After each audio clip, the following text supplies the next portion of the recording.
So we've heard a lot of talk this morning about CSR, about social responsibility, about purpose branding.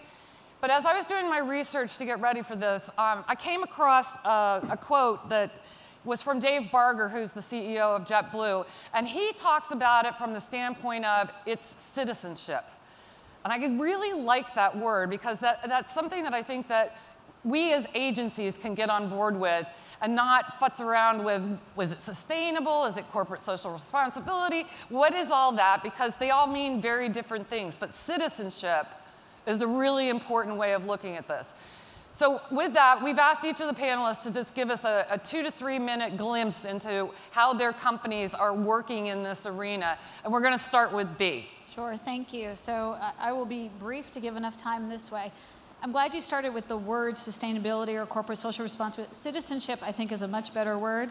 For all of you out there, I think what clients need is a better word to actually describe what this work is and what it means to society.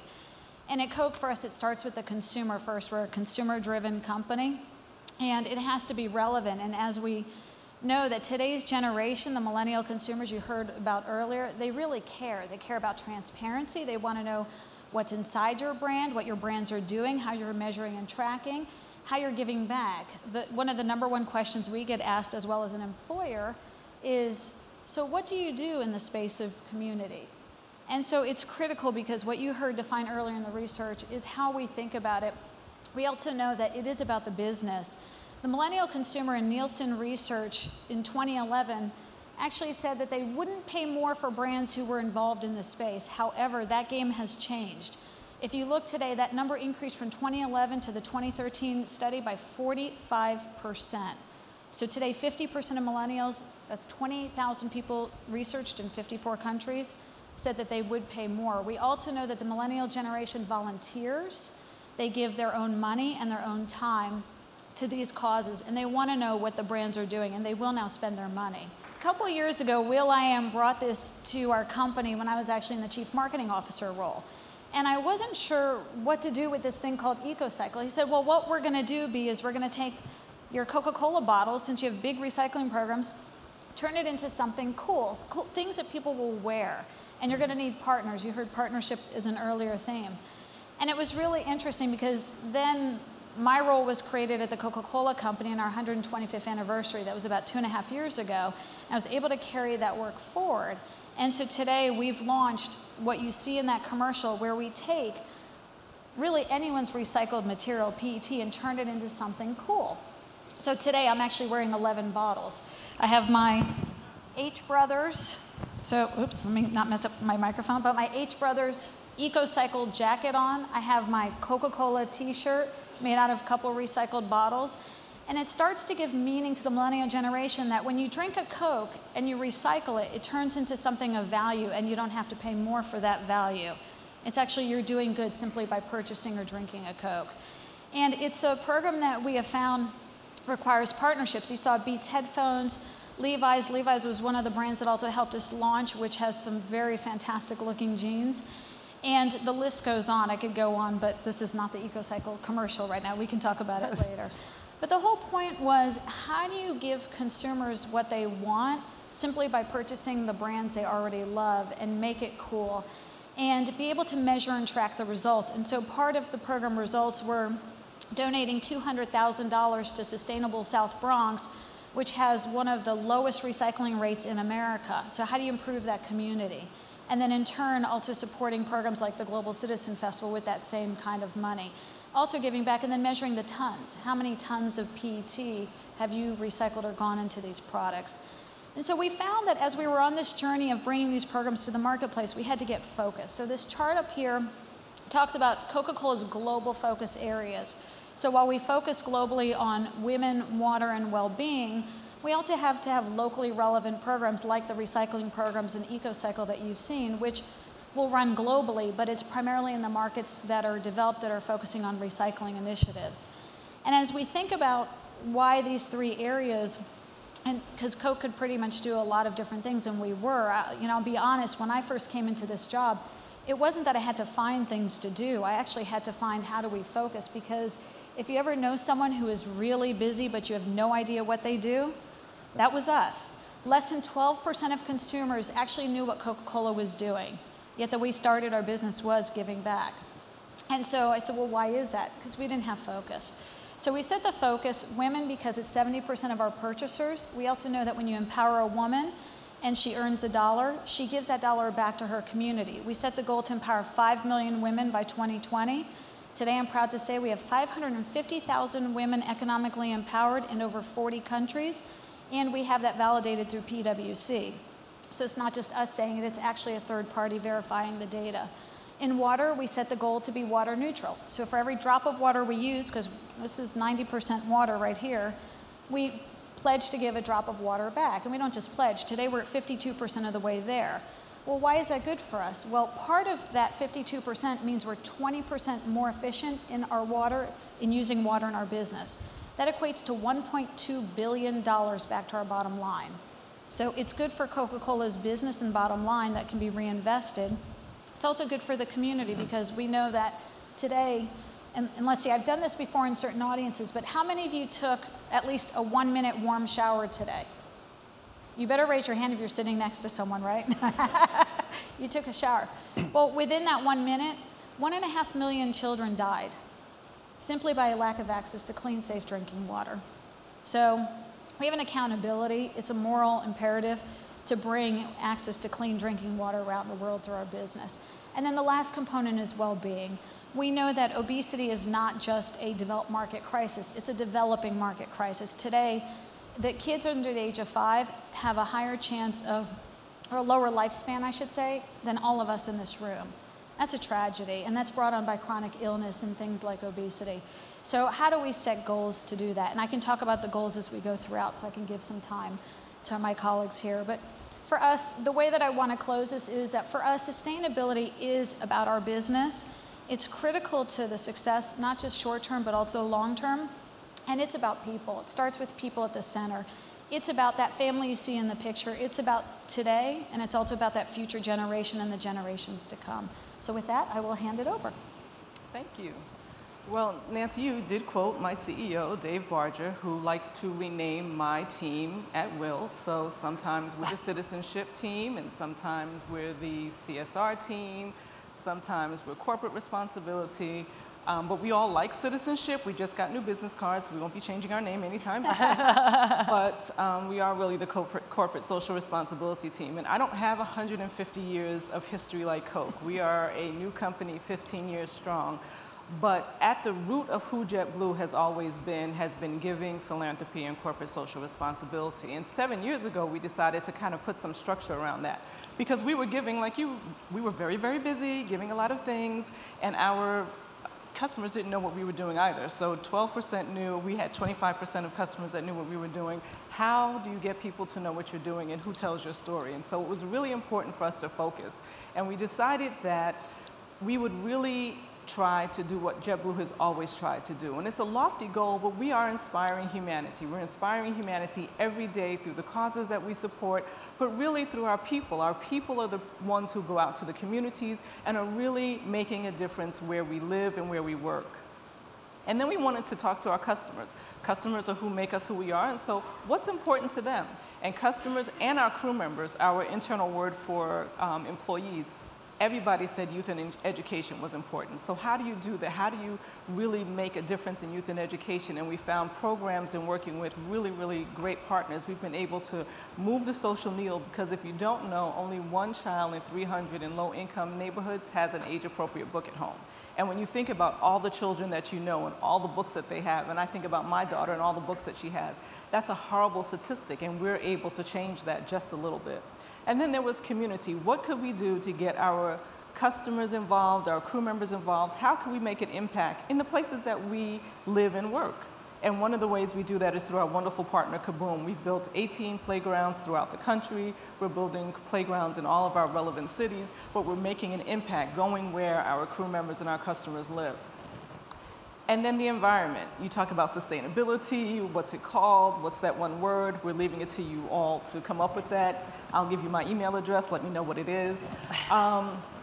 But the environment, how do you make a difference in the environment? And we're in 85, 86 cities across the country.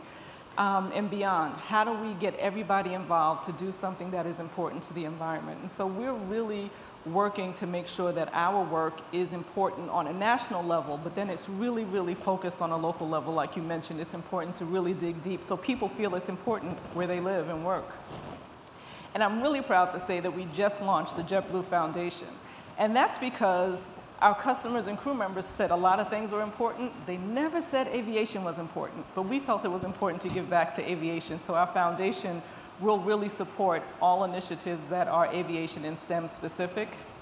And this is one of my favorite photos. This little boy, Elijah, came on a flight and met Eric Scott, who's a wonderful pilot. He was homeless. A lot of things happened, but he carried that picture around for him for 10 years.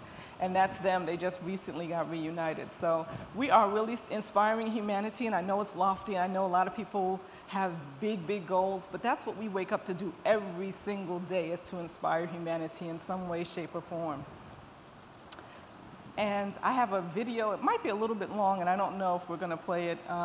It's probably best if we don't, but we can make it available on our website. We'll make it on, and it really shows how our work can touch our business, and it works how we work with the different organizations to allow children who would normally not be allowed to fly, or who could not fly, the opportunity to simulate a flight. So when you have a chance to look at it, it really shows some of our work coming together with our business. Thank you. So good morning, everyone. Before I begin, I'd like, as a native Irishman, to wish you all a very happy St. Patrick's Day. So, unfortunately, like Maureen, I couldn't find enough green this morning, but so what I'd like to do is share a little bit about the work we do in City Harvest, give you a snapshot of our work in New York City, and also, as an introduction into our other discussion, describe some of the other ways that corporate partners engage with us on a daily basis across the city. So City Harvest was formed in 1982, and we were the world's first food rescue organization. And our mission is to end hunger in communities throughout New York City. So we operate in the 5 boroughs, and our fleet of trucks go out every day and rescue food that would otherwise be going to waste, and deliver the food to a little over 500 community programs across the city. So the food bank and food rescue industry is gauged on the weight of food that we rescue, and this year we will aim to rescue 46 million pounds of excess food. And as you can see from the slide, that comes from restaurants, grocers, farmers, and manufacturers. To give you a little bit of context on what, the 46 million, how much impact it's having, the Department of Agriculture estimates that the actual gap, the hunger gap in New York City, is nearer 250 million pounds.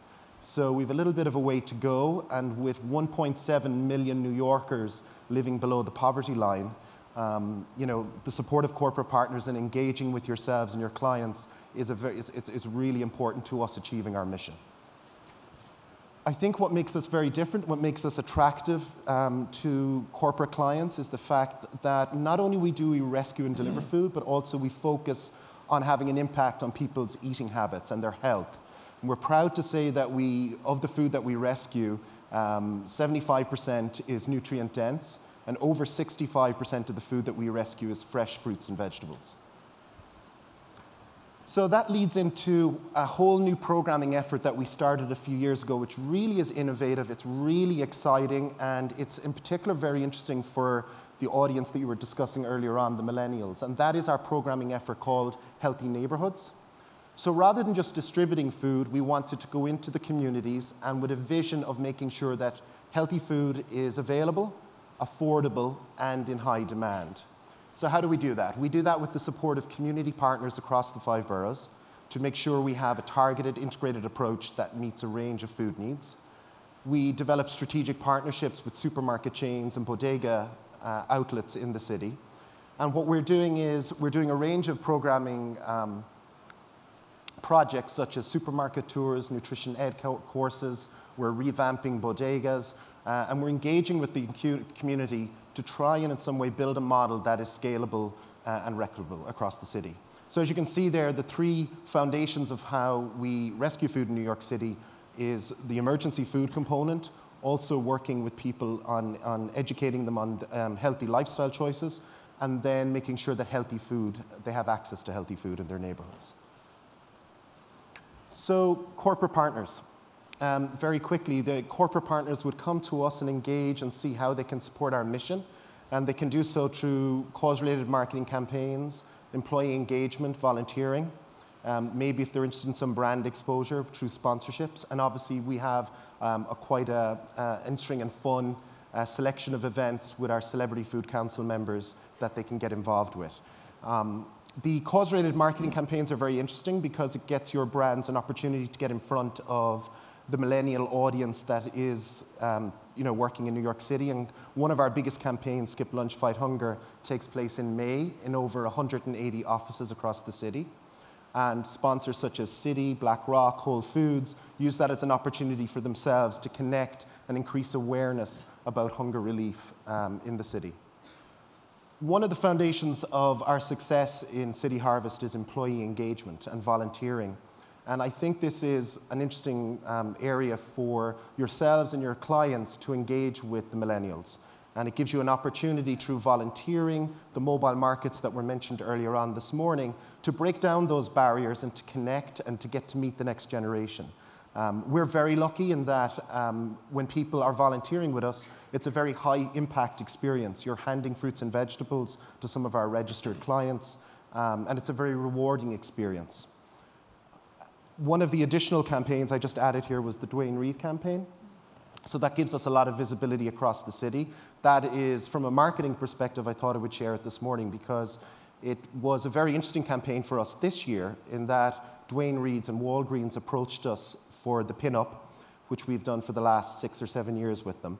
But the difference this year would be that we weren't going to ask the consumers whether they wanted to make a cash donation. For a 4-week period, we were going to allow the consumers to decide what they wanted to donate to City Harvest. So when people came to pay for their groceries, they would not be asked by the cashier whether they wanted to make a donation to City Harvest. When they were swiping with their card, they'd be prompted. The campaign was hugely successful. It would trend normally at about $150,000 to $170,000, but this year's it brought in a record $425,000 for us, which is an interesting way for us to work with partners because it's a two-way thing. We're learning as well in interacting with our corporate partners about how can we ensure that there's a good ROI in our campaigns and make sure that they're mutually beneficial. Dwayne Reed and Walgreens are very happy with the success of that campaign, and of course we are, and we'll be replicating that again with them hopefully in the spring. ROI is a great jumping off point for this discussion because I think that's one of the things that everybody's really interested in is what's the ROI. And so I'd like for each of you to talk a little bit about where you see the ROI for Coca-Cola, JetBlue, and then we'll come back to you, Kyle, in terms of how that translates into your space.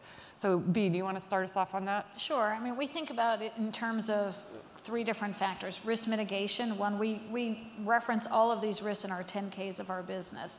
And so we know, for example, water, today we produce 46% of our business in water-stressed areas. We can't do that unless we're protecting the water for the community first.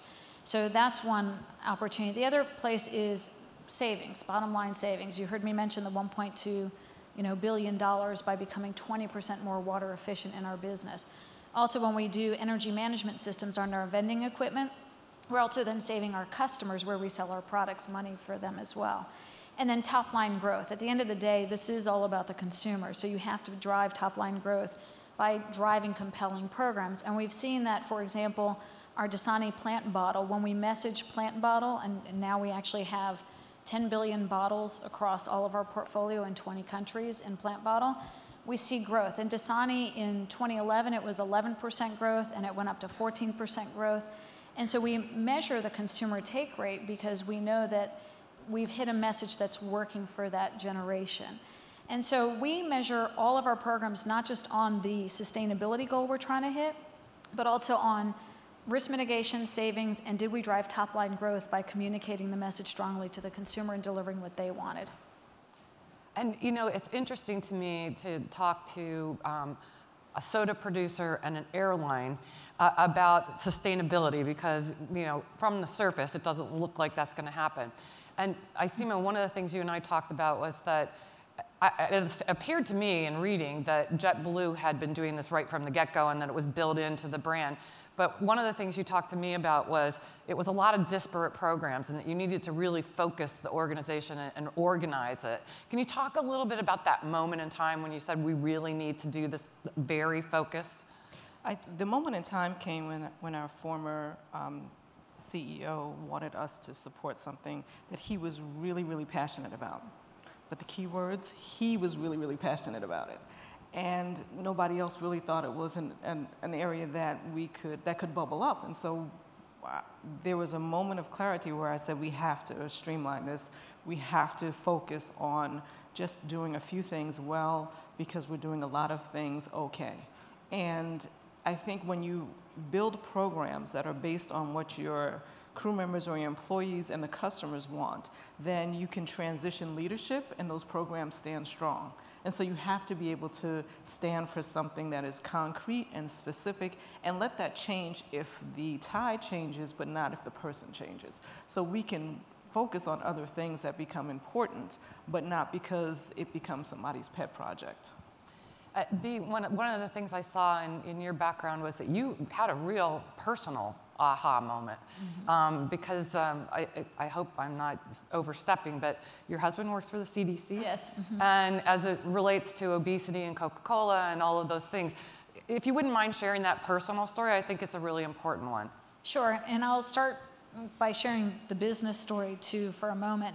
I think it's really important to look at, if you look at our business history, there was about a 5-year period where we didn't know how to deal with the questions around obesity, and so we didn't answer the questions. And it's not that we didn't have good answers, we just didn't know what to do. And I think we also thought, just as trends come, that it was a developed market issue. And it was interesting, 2.5 years ago when Muhtar Kent created the Office of Sustainability, it was to get us more focused and further embedded in the business. And we had phenomenal programs already in the environmental space, community programs. Well-being was probably the journey we had to cross over.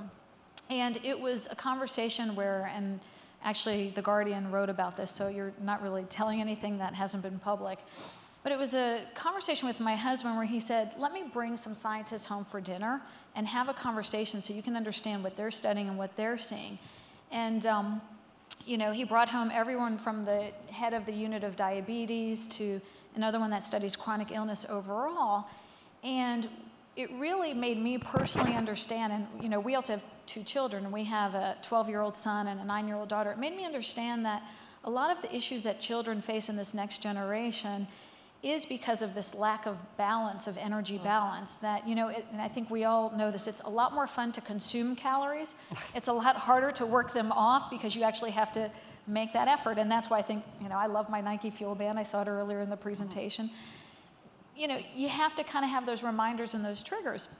But the price we pay in society by not, as a company, trying to be a part of this solution is a big price. And even though if you look at the stats, beverages are only, or soft drinks are only about 2% of total daily intake of what people consume, that is actually irrelevant. We have to play a role in reshaping society in terms of getting that energy balance right. And as we have calories in our product, I look at this today, one of our goals we set was around transparency. This 20-ounce Coke has 240 calories. So I probably should have brought a glass up here and shared it with you. Or I know that I have to go running later on today to work it off if I drink the whole Coke. And so that's why we started to create the mini can sizes and set the goals. We realized that we have to be a part of the solution. It's a complex issue. If it were easy to solve, someone would have already solved it. But that doesn't mean that we can't ignore it or that we have to ignore it. We have to be a part. And so very personally speaking, it was something that hearing the scientists talk about it and knowing that there are solutions and that we can be a part of it, and we have a company that's in 207 countries, we can help drive the change. I think it's always good advice when people start lobbing questions at you in terms of your intentions, not to run away from it. And I can understand that whole feeling of how do we respond, because it's never easy. It's something that as an industry we get questioned about all the time, and we've made a clear determination that we're going to answer those questions because transparency is paramount these days. Yes. So I'd like to talk a little bit about how your agencies can be involved and how agencies can be involved with City Harvest. So Isima, how does your agency fit in with what you do in your office, and how do you work with the marketing department? I sit in the marketing department, so I'm fortunate. But our agency is so excited about working on inspiring humanity and how do we tell that story, because it's not a program story, it's an overarching story that kind of covers who the airline is. And so we sit down and we meet and we talk and we discuss. And I think that this is for them an opportunity to step into an area that's a little unfamiliar and maybe a little uncomfortable, but it gives us an opportunity to build something really, really wonderful together. But that dialogue and collaboration is really important. And I know that that's not always easy, as we heard earlier, but it really is what it's going to take for us to be able to make sure the inspiring humanity message is widely known.